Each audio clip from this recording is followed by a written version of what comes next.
Depuis aujourd'hui, les usagers des RER A et B peuvent demander un dédommagement après les perturbations exceptionnelles de 2017. Cette mesure concerne des millions de voyageurs franciliens, mais elle exclut également les 372 000 voyageurs quotidiens de la ligne E du RER. À titre de comparaison, ils représentent 4 fois moins de voyageurs transportés par jour par rapport au RER A. Pourtant, sur cette ligne E, sur cette ligne Éole, il y a eu plusieurs mouvements de grève locaux, notamment pendant les fêtes et pendant les vacances scolaires de Noël.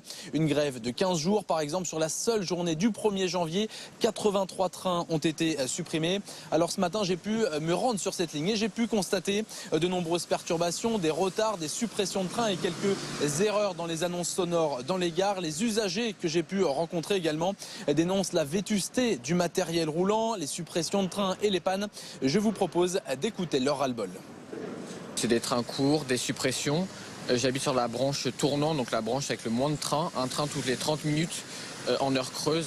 Donc dès que ça saute, c'est 30 minutes, 1 heure d'attente. Et des suppressions régulières, des compositions courtes en heure de pointe. Une information voyageur qui manque quand un train part d'une autre gare ou un changement de quai de dernière minute. Soit tout le monde doit avoir une indemnisation de 10 ou 20 euros, soit personne. Et dans ces cas-là, la SNCF paye ses pénalités à Île-de-France Mobilité qui réinjecte l'argent pour des travaux et des maintenances des rames.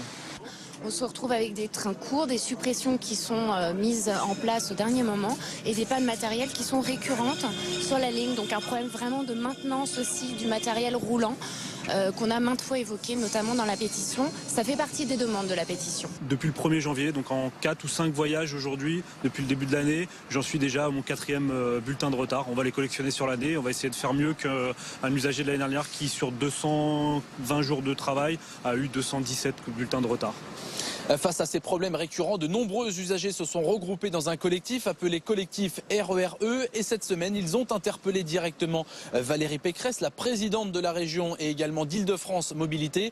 Fin de non-recevoir de l'intéressé, les usagers du RERE ne bénéficieront donc pas d'indemnité, une indemnisation qui dans certains cas peut représenter jusqu'à un quart du prix du pass Navigo pour les usagers donc du RER A et B. Depuis Villiers-sur-Marne, dans le Val-de-Marne, Raphaël Maillochon pour BFM Paris.